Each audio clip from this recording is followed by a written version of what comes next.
YouTuber हैं, बुराई कर रहे हैं, उनको कह रहा हूँ आत्मा मेरे ऊपर आया हुआ है। इस समय आत्मा आया हुआ है मेरे ऊपर, मेरे आत्मा आया हुआ है, मेरे बाप का आत्मा आया हुआ है। तुम मेरी बुराई करो, आत्मा आया हुआ है मेरे ऊपर। लेकिन मुझे, मैंने बताया था ना, मुझे अपनी परवाह है, ना सेवकाई की, ना लोगों की। आपको क्या लगता है? लोगों को लगता है कि शायद एक दूसरे पे अटैक इसलिए कर रहे हैं कि लोग जो है ना दूसरे के कम हो जाएं। दोस्तों, पंजाब में जो हो रहा है प्रॉफिट बजिंदर सिंह मिनिस्ट्री को लेकर के, आप इस सब से वाकिफ होंगे और सब बातें आपको पता है कि किस तरीके से ये कंट्रोवर्सी शुरू हुई और बढ़ती बढ़ती कितनी बढ़ गई थी कि आए दिन बयानबाजियां करी जा रही थी इस कंट्रोवर्सी को लेकर के। कभी कोई पास्टर तो कभी कोई व्यक्ति तो कभी कोई व्यक्ति। अब दोस्तों, आज एक और वीडियो हमारे पास निकल करके आया है जो कि मैंने आपको स्टार्टिंग में भी दिखाया, प्रॉफिट बजिंदर सिंह का। आपने देखा किस तरीके से बिल्कुल आग बबूला हो चुके हैं अपने खिलाफ ऐसी वीडियोस को देख करके और बहुत गुस्से में भर करके इस बात को बोलते हैं कि जो यूट्यूबर है मेरी बुराई कर रहे हैं, आत्मा मेरे ऊपर है, मैं उनको बोल रहा हूँ, मेरा बाप का आत्मा मेरे ऊपर है, ऐसे ये बोलते हैं दोस्तों बड़े गुस्से में भरकर। आपने देखा उस वीडियो को।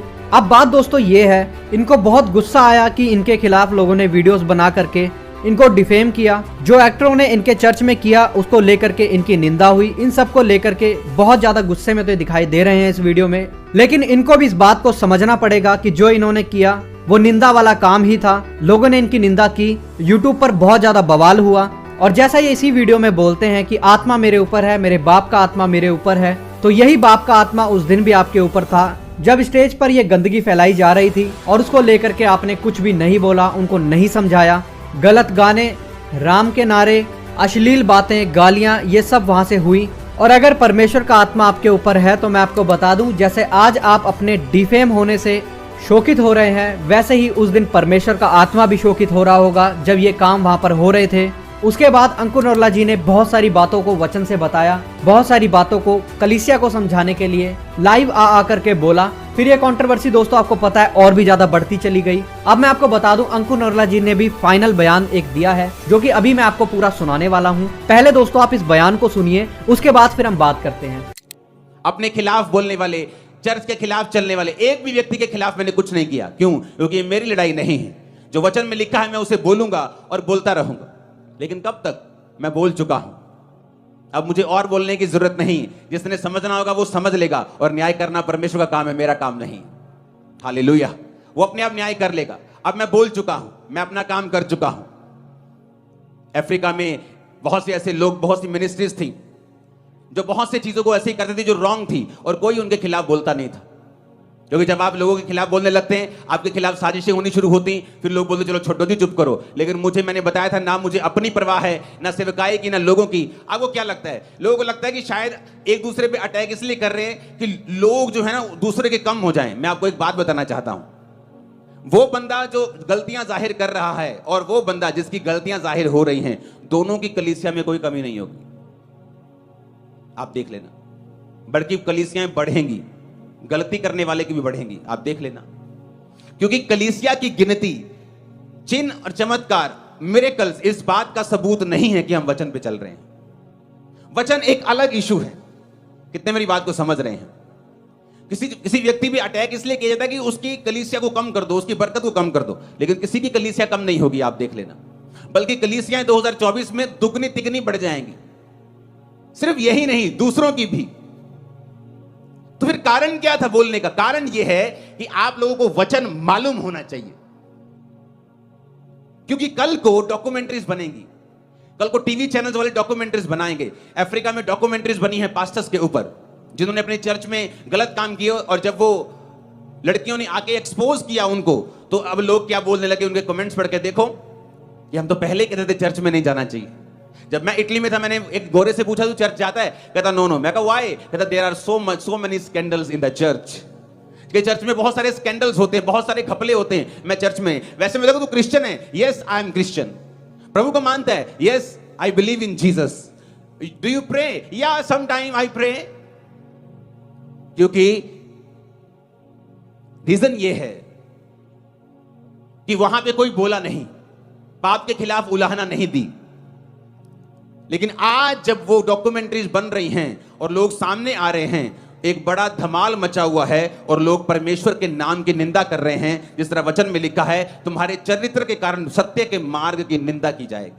सत्य के मार्ग की निंदा इसलिए हुई क्योंकि लोग वचन पे नहीं खड़े रहे, लोगों ने व्यभिचार किया, लोगों ने परमेश्वर के लोगों को लूटा। इस तरह से निंदा की गई परमेश्वर के नाम की। लेकिन आज जब कोई व्यक्ति होगा जो पाप पर उलाहना देगा, जो ये बात को कलीसिया को बता देगा कि ऐसा ऐसा ऐसा सब गलत है, ताकि कल जब ऐसी कोई घटना इंडिया में हो, आप लोगों को मालूम होगा कि हां, इस चर्च में इस बात के विरुद्ध प्रचार हुआ था, हम लोग खड़े हुए थे और खड़े होकर हमने बताया था। लोगों का विश्वास परमेश्वर पर से कभी खत्म नहीं होगा। इंडिया की मैं गारंटी देता हूं आपको, लोग कभी नहीं जाएंगे। चाहे कहूंगा कि वो चर्च में नहीं गए, क्योंकि उनको एक डॉक्यूमेंट्री देखने को मिल रही है जहां पर एक पास्टर ने गलत काम किए। इंडिया में ऐसा नहीं होगा, आपकी वजह से, इस चर्च की वजह से। दोस्तों, वीडियो में आगे बढ़ने से पहले मैं आपको बताना चाहता हूं, 24 जनवरी के दिन दिल्ली में सुबह 11 बजे से लेकर के दोपहर 2 बजे तक एक चंगाई सभा होने वाली है। इस चंगाई सभा को लेने के लिए खास बिशप विजय इमानुएल चंडीगढ़ से आ रहे हैं। मैं आपको बता दूं, इस चंगाई सभा में परमेश्वर आपके जीवन में बहुत बड़े बड़े कामों को अपने दास के द्वारा करेंगे और अद्भुत वचन आपको सुनने के लिए मिलेगा। चाहे कैसी भी बीमारी परेशानी हो, चाहे कैसा भी दुष्ट आत्माओं का प्रभाव आपके जीवन में हो, इस चंगाई सभा में आने से वो सब कुछ खत्म हो जाएगा। आप सबके लिए वहाँ पर प्रार्थनाएं की जाएंगी। तो आप जरूर इस चंगाई सभा में आए, अपने साथ और लोगों को भी लेकर के आए और इसके बारे में सबको बताएं। दिल्ली में अंबेडकर भवन झंडेवाला में ये चंगाई सभा होगी। स्क्रीन पर अभी आपको ये एड्रेस दिख रहा है। अधिक जानकारी के लिए आप दिए गए इन नंबरों पर भी संपर्क कर सकते हैं। अभी दोस्तों, आपने इनके बयान को सुन लिया। अंकुर नरला जी का इसमें क्या कहना है आपने देखा कि बहुत सारे लोगों ने मेरे चर्च के खिलाफ भी बहुत सारी साजिशें की हैं, बहुत उल्टे सीधे काम मेरे चर्च के खिलाफ किए हैं, लेकिन मैंने आज तक कभी भी उनके खिलाफ कोई भी कंप्लेंट नहीं करी, कभी भी उनके खिलाफ कोई एक्शन नहीं लिया, क्योंकि ये मेरी लड़ाई नहीं, परमेश्वर की लड़ाई है। लेकिन जो वचन मुझे परमेश्वर ने दिया है, मैं उसका प्रचार तो करूंगा और बोलूंगा और बोलता रहूंगा। लेकिन कब तक? मुझे जो बोलना था वो मैं बोल चुका हूँ। मतलब वो इस टॉपिक के ऊपर बोल रहे हैं कि वो जो बोलना चाहते थे कलीसिया से, विश्वासियों से, वो बोल चुके हैं। और उनका ऐसा कहना है, इस वीडियो में आपने देखा कि मुझे अब और बोलने की जरूरत नहीं है। जिसको समझना होगा वो समझ लेगा और न्याय करना परमेश्वर का काम है, न्याय करना मेरा काम नहीं है। वो अपने आप न्याय कर लेगा। अब मैं जो बोलना चाहता था वो मैं बोल चुका हूँ। फिर अंकुर नरला जी इस वीडियो में अफ्रीका का जिक्र करते हैं और बताते हैं वहां पर भी बहुत सारी ऐसी मिनिस्ट्रीज थी जो कि ऐसी हरकतों को, ऐसे कामों को किया करती थी, लेकिन उनका विरोध कोई नहीं करता था, उनके बारे में कोई नहीं बोलता था। क्योंकि जब आप किसी के खिलाफ बोलते हैं तो आपके खिलाफ साजिशें होनी शुरू हो जाती हैं, जो कि हमने इस केस में भी देखा दोस्तों। जब अंकुर नरला जी ने इस बात का विरोध किया जो प्रॉफिट बजिंदर सिंह मिनिस्ट्री में एक्टरों के द्वारा हुआ था, तो उनके खिलाफ भी साजिशें होने लगी, उनके खिलाफ भी उल्टी सीधी बयानबाजियां होने लगी। लेकिन अंकुर नरला जी इस वीडियो में ये भी बोलते हैं कि मुझे इस बात की कोई परवाह नहीं, कोई मेरे लिए कुछ भी बोले, कुछ भी करे, ना तो मुझे अपनी परवाह है, ना ही मुझे सेवकाई की परवाह है, ना लोगों की परवाह है। फिर बोलते हैं कि लोगों को लगता है कि ये एक दूसरे पर अटैक इसीलिए कर रहे हैं कि इनकी कलीसिया कम हो जाए, लेकिन ऐसा कभी भी नहीं होगा। कलीसिया ना तो बोलने वाले की कम होगी, ना करने वाले की कम होगी, बल्कि कलीसियाएं बढ़ेंगी, गलती करने वाले की भी बढ़ेंगी और बोलने वाले की भी बढ़ेंगी। चिन्ह, चमत्कार और मिरेकल इस बात का सबूत नहीं है कि हम बिल्कुल वचन पर चल रहे हैं, बल्कि वचन अलग कॉन्सेप्ट है। किसी की कलीसिया पर इसीलिए अटैक किया जाता है कि उसकी कलीसिया कम हो जाए, उसकी बरकत खत्म हो जाए। लेकिन मैं आपको बता दूं, किसी की भी कलीसिया कम नहीं होगी, ऐसा अंकुर नरला जी बोलते हैं, बल्कि कलीसियाएं दुगनी और तिगनी रफ्तार से बढ़ती चली जाएंगी 2024 में। फिर अंकुर नरला जी बोलते हैं, अब आप सोचेंगे कि कारण क्या था बोलने का, इन सब बातों के बारे में क्यों मैंने बोला, तो वो बताते हैं कि कारण ये है कि आप लोगों को वचन मालूम होना चाहिए, क्योंकि कल को टीवी चैनल वाले डॉक्यूमेंट्रीज बनाएंगे चर्च के ऊपर, पादरियों के ऊपर। अफ्रीका में काफी ऐसी डॉक्यूमेंट्रीज हैं जो कि पादरियों के ऊपर बनी है, क्योंकि वहां पर गलत होता रहा और बाद में लड़कियों ने आकर के, जिन लड़कियों के साथ कभी कुछ गलत हुआ या कुछ भी वहां पर होता रहा, उन सब बातों को एक्सपोज कर दिया। और एक्सपोज करने के बाद अफ्रीका में उन चर्चिस को लेकर के डॉक्यूमेंट्री बनाई गई, जिससे परमेश्वर के राज्य को बहुत नुकसान हुआ। लोगों ने ये तक बोला कि हम तो पहले से ही बोलते थे कि चर्च में नहीं जाना चाहिए। और इन सब का रीजन जो है वो ये है कि वहां पर कभी भी किसी ने पाप के खिलाफ उल्हाना नहीं दी, चुप रहे, और जो गलत होता था उसको गलत होते हुए देखते हुए भी कुछ भी नहीं बोलते थे।